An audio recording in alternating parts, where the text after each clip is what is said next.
Medier. Multimedier. YouTube.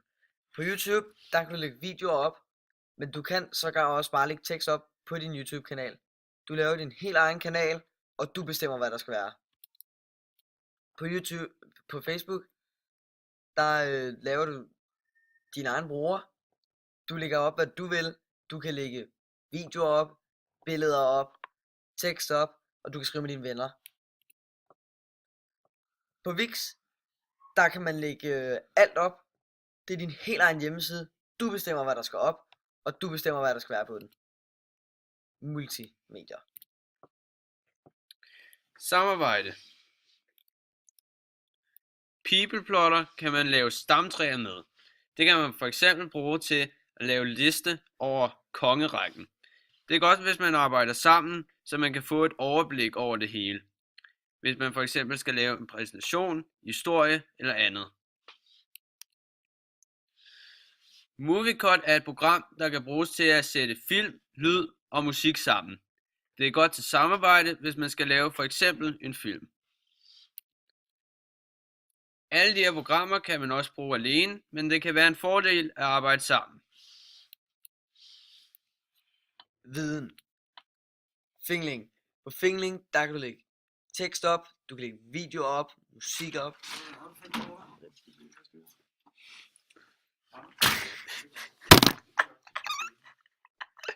Fuck. Bare tag det igen, mand. Vi cutter dem ud.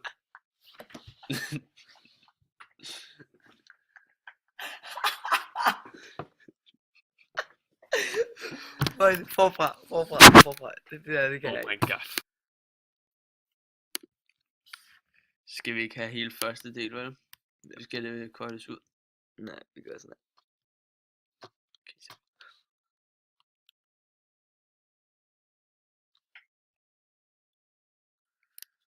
Medier. Multimedier. YouTube. På YouTube, der laver du din egen YouTube-kanal. Du lægger videoer op, hvor du kan lave viden i. Du kan lave blogvideoer. Du kan sågar kun skrive beskeder på YouTube, som ligger op på din egen kanal, hvis det er det, du vil. På Facebook, der har du også din egen bruger, og du kan lægge videoer op. Du kan lægge billeder op. Du kan lægge tekst op med viden. Alt. Lige hvad du vil. Du kan blogge derinde, og du kan skrive med dine venner. På Wix. Wix, det kan du bruge til alt.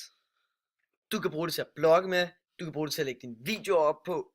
Du skal dog uploade videoerne til YouTube eller et andet uploadingsprogram sted. Du kan alt. Viden. Alt. Det er din hjemmeside. Din personlige hjemmeside. Multimedier. Samarbejde. Peopleplotter kan man lave stamtræer med. Det kan man for eksempel bruge til at lave liste over en kongerække. Det går også, hvis man arbejder sammen, så man kan få et overblik over det hele, hvis man skal lave en præsentation i historie eller andet. MovieCut er et program, der kan bruges til at sætte film, lyd og musik sammen. Det er godt til samarbejde, hvis man skal lave for eksempel en film. Alle de her programmer kan man også bruge alene, men det kan være en fordel at arbejde sammen. Viden. Fingling. På Fingling kan du lægge videoer, beskeder, musik, alt op. Du kan gøre alt med Fingling. Det er et smart program, og man kan lægge alt muligt viden op, som man vil. Easily. Easily, det er som en kæmpestor notesblok. Den er uendelig. Du kan lægge viden op, du kan lægge alt op på den. Viden. Præsentation. Slideshows giver sig selv. Det er et program, hvor du kan fremvise billeder og tekst, som det behager dig.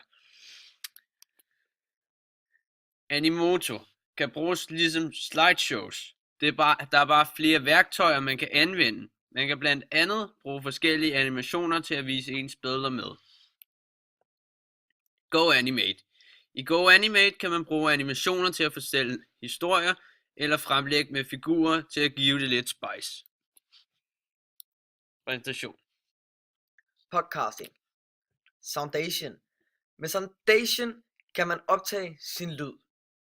Du optager kun din lyd, og hvis du afspiller en video, imens du podcaster, så kan brugerne, som ser den, ikke se videoen. De kan kun høre, hvad der sker i videoen. De kan ikke se den.